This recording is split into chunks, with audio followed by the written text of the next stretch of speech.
Hello friends and welcome back to my channel. कैसे आप सब लोग? उम्मीद करती हूँ कि आप सब खैरियत से होंगे। नाजरीन, आज हम बहुत ही मज़ेदार, बहुत कम मसालों से बनने वाला बीफ बन्नू पुलाव बनाएंगे। बहुत ही मज़ेदार, बहुत ही लाजवाब, बहुत कम मसालों से कैसे इसे झटपट से बनाया जा सकता है। वीडियो को आखिर तक मुलाहिजा कीजिए और वीडियो को लाइक कर दीजिए, चैनल को सब्सक्राइब कर दीजिए। ये सारी रेसिपी आज हम आपके साथ शेयर करेंगे। तो चलते हैं, इसे बनाना स्टार्ट कर लेते हैं। यहाँ पर मैंने एक छोटे साइज़ का प्याज रफली काट लिया है।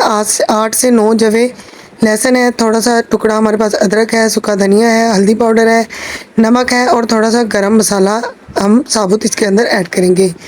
यहाँ पर मैंने बीफ जो है, गोश्त वो ले लिया है, बीफ ले लिया है। तो आप मटन में भी इसे बना सकते हैं। तो अच्छी तरह से वॉश करके हम इसे एक प्रेशर कुकर में डालेंगे, छोटी छोटी बोटियाँ कर लेंगे। साथ में थोड़ी सी हड्डी वाली बोटियाँ भी मैंने ली हैं। तो अगर आप छोटे साइज़ की बोटियाँ कर लेंगे तो बहुत अच्छी लगेंगी। प्रेशर में हमने जो मसाले मैंने आपको दिखाए थे वही डाल देंगे और हम इसके अंदर पानी ऐड करेंगे। तकरीबन यहाँ पर मैंने 1.5 लीटर पानी ऐड किया है। आप अपने प्रेशर कुकर के हिसाब से ऐड कर लीजिए। अब हम इसे बंद करेंगे और फ्लेम ऑन कर देंगे तकरीबन 25 मिनट के लिए। तो 2 किलो चावल की रेसिपी मैं आपके साथ शेयर कर रही हूँ। चावल हम अच्छी तरह से जो है साफ़ कर लेंगे, भिगो लेंगे। 4 बड़े साइज़ के यहाँ पर प्याज मैंने काट लिए थे, 4 ही बड़े साइज़ के टमाटर ले लिए हमने। तो यहाँ पर मैंने आधा किलो घी ऐड करके जो प्याज मैंने रफली काट लिए थे वो एक पतीले के अंदर मैंने ऐड कर लिए हैं। एक साइड पे हमारा जो गोश्त है वो गल रहा है, तो यहाँ पर हम बाकी की तैयारी भी शुरू कर देते हैं। लाइट ब्राउन होने तक प्याज को मैंने इसके अंदर 2 चम्मच भरकर अदरक और लहसुन का पेस्ट ऐड कर दिया है। साथ ही मैंने इसके अंदर जो टमाटर थे वो काट कर ऐड कर दिए हैं। थोड़ा सा पानी लगाकर हम इसे अच्छी तरह से भून लेंगे ताकि ये जो है वो अच्छे से पक जाएं। 2 चम्मच मैंने सुर्ख मिर्चों का पाउडर ऐड किया है। कम या ज़्यादा आप कर सकते हैं, लेकिन जो बीफ पुलाव होता है वो ज़रा लाइट ही अच्छा लगता है। अच्छी तरह से पानी लगाकर मैंने जो है वो टमाटरों को भून लिया था। यहाँ पर हमारा गोश्त गल चुका है। गला हुआ गोश्त मैंने पतीले के अंदर ऐड कर दिया है। यखनी को छानकर एक साइड मैंने रख लिया है। गरम गरम गोश्त डाला है इसलिए फटाफट से ये पक जाएगा।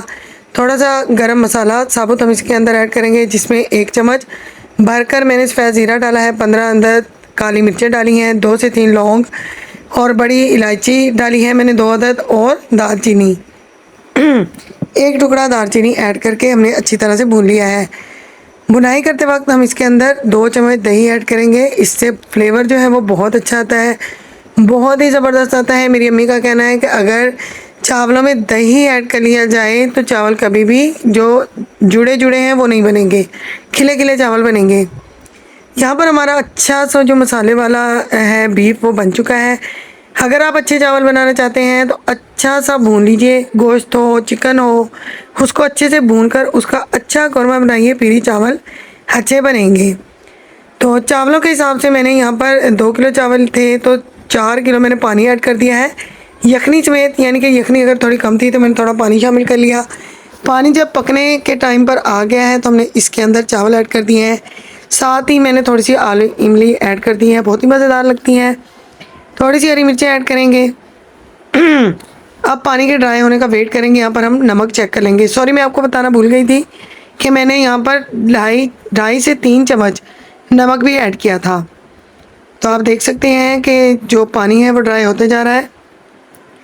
जब तक हम इसका पानी ड्राई करते हैं तो आप जल्दी से जाकर मेरे चैनल को सब्सक्राइब कर लीजिए, वीडियो को लाइक कर दीजिए।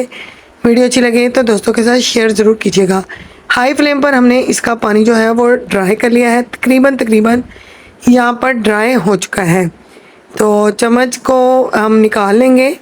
अच्छा, थोड़ा सा मुझे अभी इसके अंदर पानी लग रहा था तो मैं एक दफ़ा चम्मच फिर से चला दिया है। फ्लेम को अब मैंने स्लो कर दिया है, बिल्कुल स्लो।